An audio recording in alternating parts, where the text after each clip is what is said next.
Good afternoon, everyone, and welcome to News Platform's discussion on the migrant exodus, India's shame. We are witnessing the largest exodus India has ever seen. An unprecedented 8 crore migrants struggle to reach their homes and their loved ones. Even as you and I sit at home, well provisioned and safe, millions of our fellow Indians are stranded on highways, walking hundreds of kilometers without food or shelter, risking death and injury. Many have died, yet many of us continue to be mute.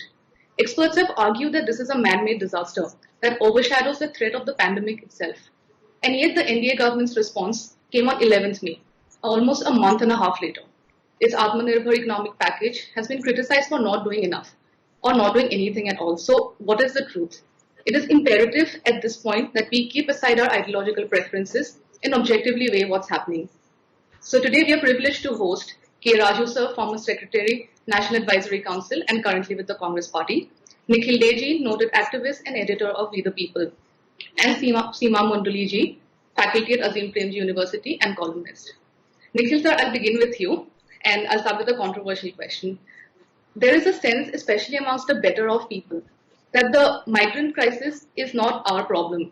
It's rather unfortunate because I feel like it is our problem as well. So in this context, do you think that the migrant crisis is India's problem? And why and how do you think it will impact India's economy and society? There's nothing very controversial about it. It's just very straightforward. The better off people are better off because of all of those who are now walking home. They're Right. better off because they were the backbone of this particular economic growth that we've seen over the last 30 years.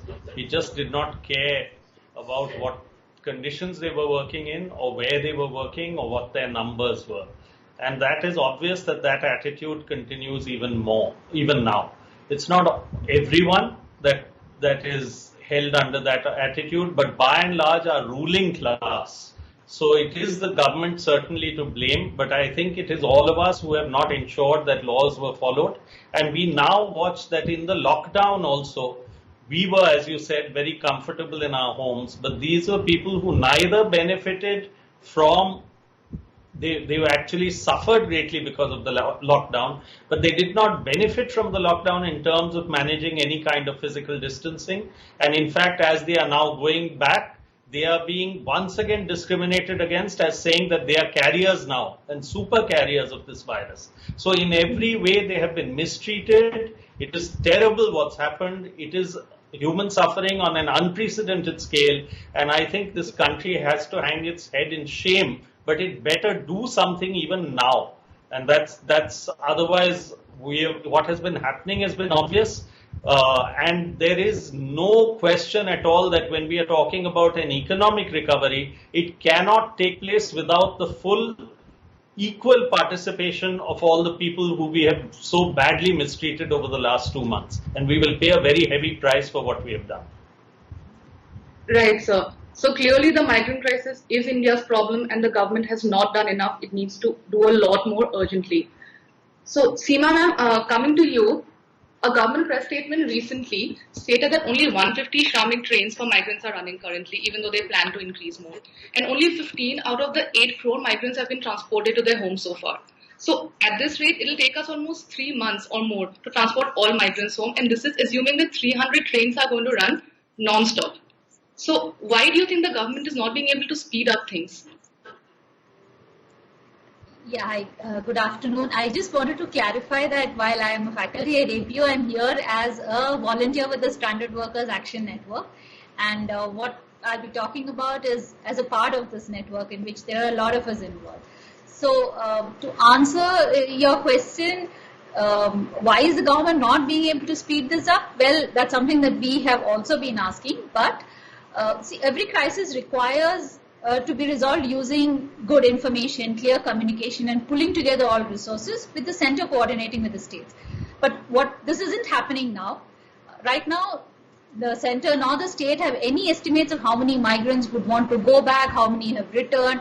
And what we have to accept also now is that increasing capacity of trains, increasing the number of trains, running buses, etc. is not going to stem this exodus that is happening. So to look ahead, there could be 4 things that we could do, and as this is the recommendation that SWAN has also given, as an immediate measure, for the government to, since they cannot now think of transporting all these people back, they should ensure and bring about measures that will help them, alleviate the suffering that they're already going through. So we were looking at 4 kinds of measures. One is to have an immediate cash disbursement. This is one of the recommendations from the SWAN report of 7,000 per month for 2 months. And if we calculate, it comes to, if you look at the 85% cutoff of the poor and vulnerable households, this is about 30 crore households. And with 7,000 per month for 2 months, this cash relief will come to around 4.10 lakh crores, and it is an amount that the government has to commit to spending. This is needed now if it has to stop this kind of exodus. And what it can do along with it is, of course, restarting work, but with worker protection and not the dilution of labor laws that many states and center have come ahead with. Other thing that they could do was to look at an urban employment guarantee scheme. So Orissa has introduced one as a COVID response. Kerala already has a pre-existing scheme. And for those en route who have already left, they are not going. We have treated them so badly that they know that if they stay back in the cities, they will die. They know they will die when they are walking. They know that they're going to die when they reach their villages. Yet they have taken this decision to walk. So for those who have started moving, provide shelter, food, and enable transport from different states. Don't make rules about passes. Yes, you must have health measures in place, but please don't, treat them so inhumanly that you stop them arbitrarily in borders.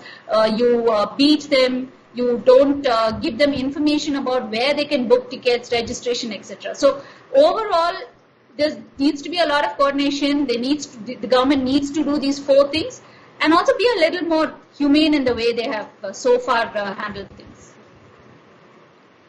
Exactly, ma'am. So continuing with what ma'am was talking about welfare measures and government spending enough, Rajasa, I would like to ask you, since you served at the senior most levels in both the state and the center, I wanted to ask you specifically about the NDA's Atmanirbhar economic package, whether India is claiming that it's going to spend 10% of India's GDP and it's going to be a game changer.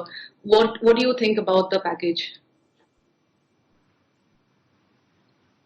The 20 lakh economic package announced by the Prime Minister, all the top economists of the country have clearly shown how it is just 1,85,000 crores which is the stimuli. The rest is only a kind of a credit. So that way, I would say this economic stimuli package doesn't stimulate any economic growth. Particularly the micro, small and medium enterprises will not be able to restart. And with all the migrant workers trying to go back to their home districts, there is no way we'll be able to restart the economy. So the most prudent thing for the government is to create a level of confidence among all the migrant workers that if they stay back where they are, they will have access to minimum wages at least for next 2-3 months by way of cash transfer, and that they will be able to get employment. Unless the government is able to provide that kind of a confidence, this kind of a misery will continue for the next 3-4 months. I don't think that government will be able to ferry all the 4-5 crore laborers by deploying 300 trains on a daily basis. So what is most reasonable for the government to think is how to create confidence among the migrant workers that if they stay back, they will have no problem for their daily requirements. For that, they must have cash in their hand. That is why Congress party and all the economists of the world are saying that cash should be put in the hands of the poor. Unless that happens, there is no way of economy triggering. Right. Seema, if I can come back to you again for a minute on this, because you spoke specifically about welfare measures and the recommendations that you had suggested. You have co-authored a paper on the distress of workers and the inadequacy of the welfare measures. So I want to specifically ask you for a minute, do you think the new economy package addresses any of your concerns or includes what you have suggested?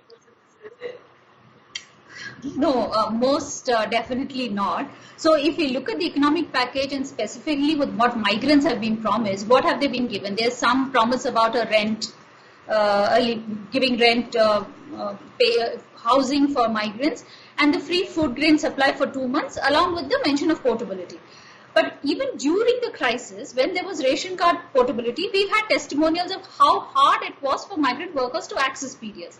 For example, we got a call in Bangalore from a migrant worker in Bihar who has been living in Bangalore for 10 years. He has an Aadhaar card with an address in Bangalore and a ration card which is in his home state of Bihar.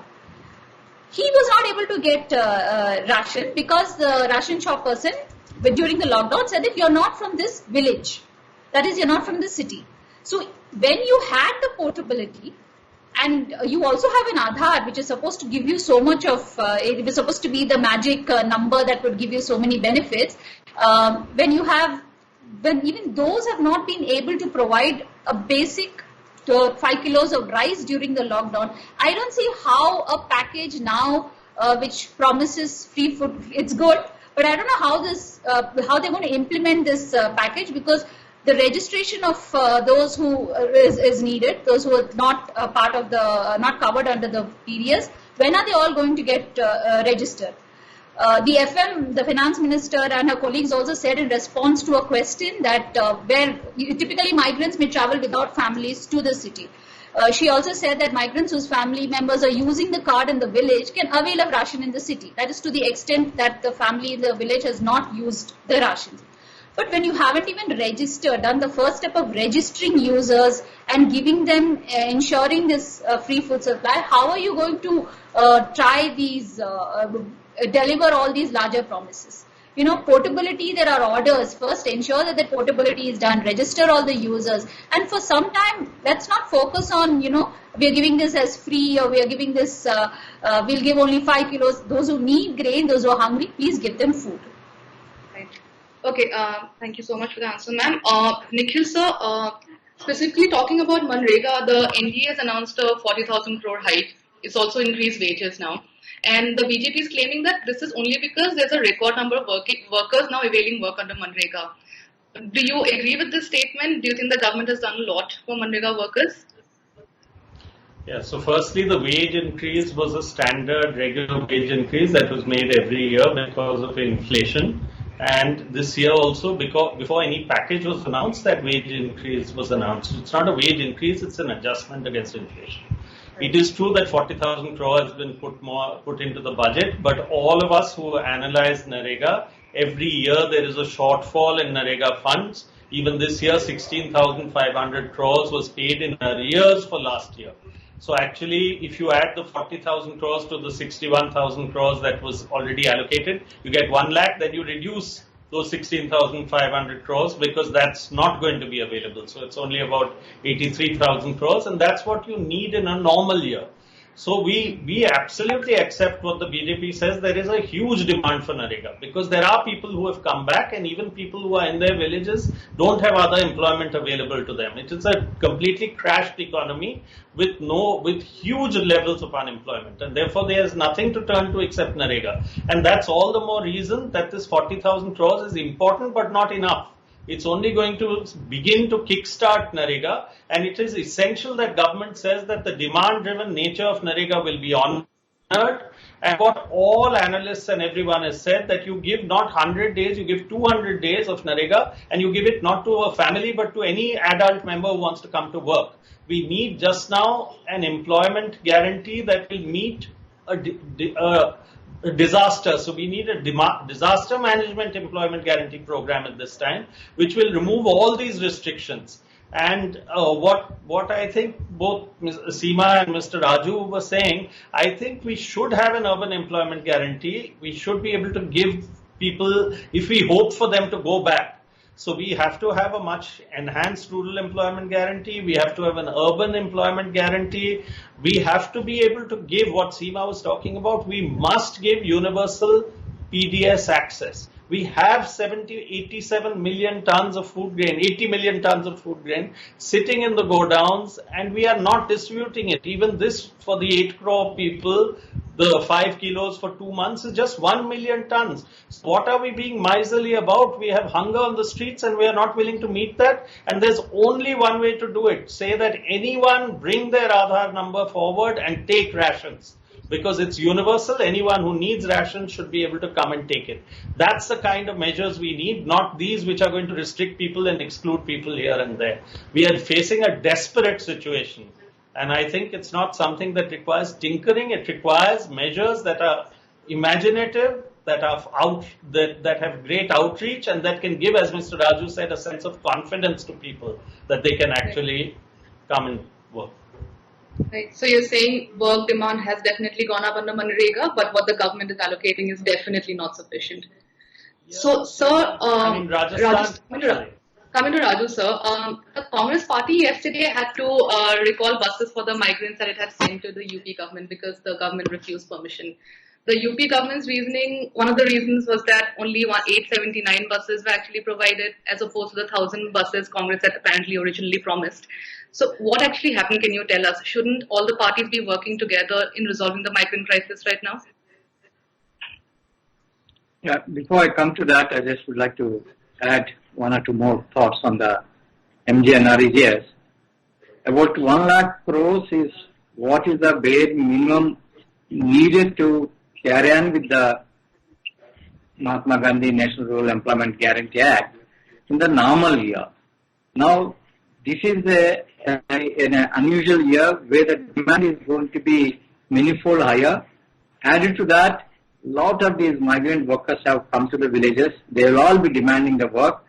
So, this 1 lakh will not be able to meet the demand of even 1/4 of the labor who are going to demand the work. So unless the government increases the MGNREGS allocation to at least 3 lakh crore rupees, there is no way they will be able to respond to the labor demands that will be coming in the villages from the rural labor and also from those who have come to the villages from the urban areas. That is one. Now second, coming to the UP episode, it is very, very unfortunate that the state government has taken such a partisan view looking at the political issues before them, than feeling for the labor who are really stranded, thousands of them. It is an occasion where all the political parties, particularly the party in power, should take all the parties into confidence and work as a team and alleviate the severe pain the labor are going through.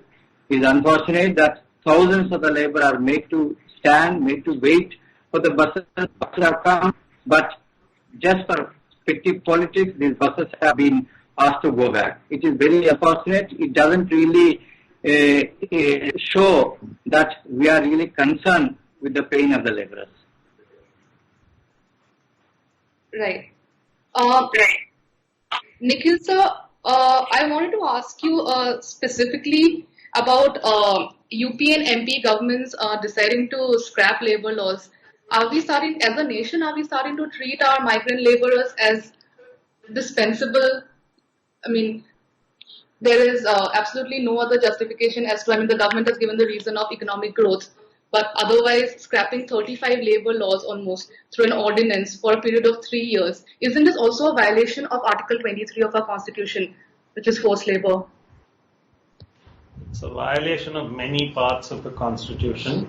It is, the scrapping of labor laws doesn't just affect forced labor. It is, of course, forced labor, and it doesn't just concern migrant labor. It concerns all labor.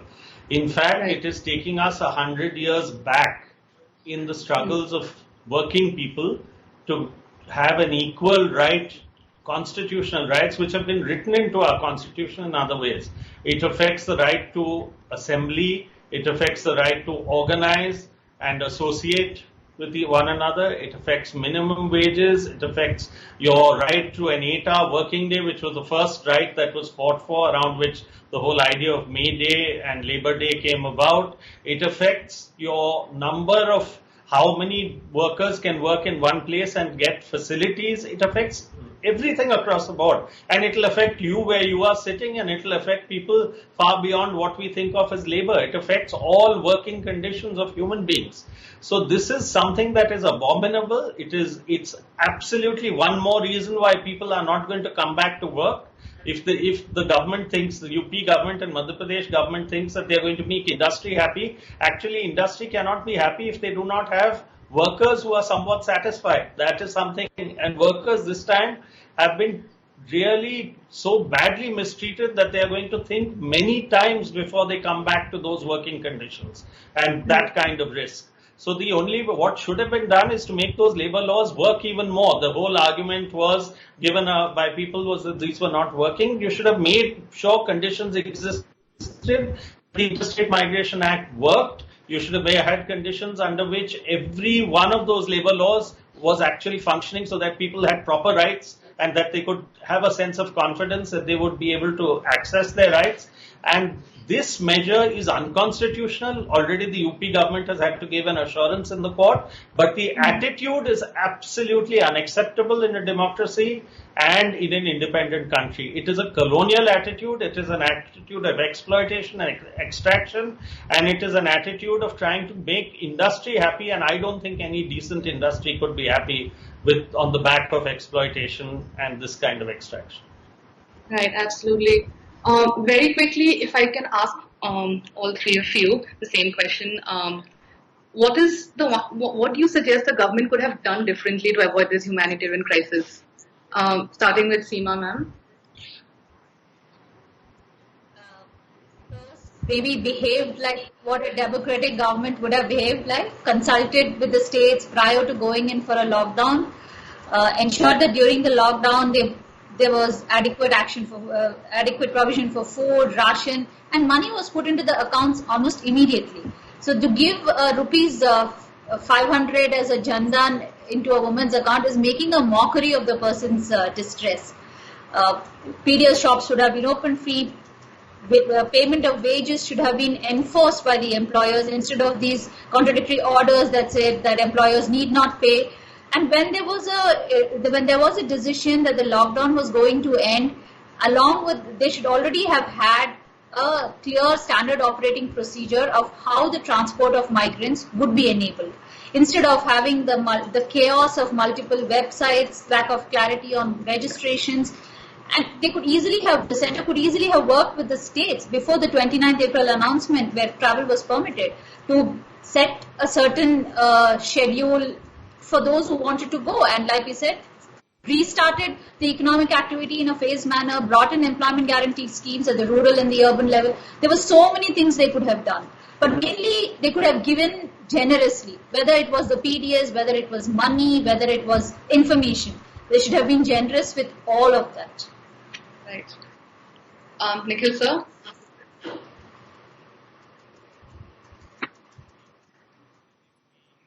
Thought that we will do with other. Yes, Yeah, that one straightforward thing that if we had said that we will do with others what we are doing with ourselves. Our own people who were sitting abroad and sitting in other places, we made sure they got home if they wanted to come home. We should have made sure that before we called a lockdown, the other people who were workers had the same rights and we made the same kind of facilitation for them to get home if they wanted to get home. We said where you are, you will be looked after. They should have been looked after. They should have been told that, okay, we will make sure you get your wages, we will make sure you get food, we will make sure you live comfortably for that period until the lockdown is lifted, and we will guarantee that, whether or not your employer guarantees it, like many other countries have done. But if they could not do that, the least they could have done is make sure people come. So in one quick line, these double standards should not have existed. These double standards have exposed completely our biases, our prejudices, and that we have one standard for ourselves and another standard for our workers. And that category of workers, also if you analyze them, they are Dalits, they are tribal, they are marginalized communities, and one sits on top of another, and it only exposes sorry, sir, all the cut you short there. We are almost out of time. If Raju sir, quickly in 30 seconds, you can also give us your view, and then we'll wrap up after that. Yeah. I think before the lockdown decision was announced, had government used the month of February and March to prepare for combating COVID by procuring the PPA, taking equipment, and by educating the people about this pandemic, than creating a kind of a panic and driving particularly the labor back to their villages. And also kind of understanding that in such a situation, if there is a lockdown, what will be the reaction from the labor, and preparing for their safe passage before the lockdown is announced should have been done by the government. And it is unfortunate they have not done, and consequently today the state administration, instead of really taking care of combating COVID, they have to really exert all their efforts in ferrying the labor, in quarantining them in large numbers, which are not really serve the purpose. Right, so we are almost at the end of our time. It's time to wrap up. I'm sorry it was only 30 minutes. I know it's not enough to discuss a topic of this magnitude. However, from your opinions, it's very evident that what we are witnessing right now is a humanitarian tragedy unfolding before us, and the government has not done enough and not done what it could or should have done. The question we need to ask here is, what next if the government refuses to take action? So on this note, I would like to thank all of you for joining us.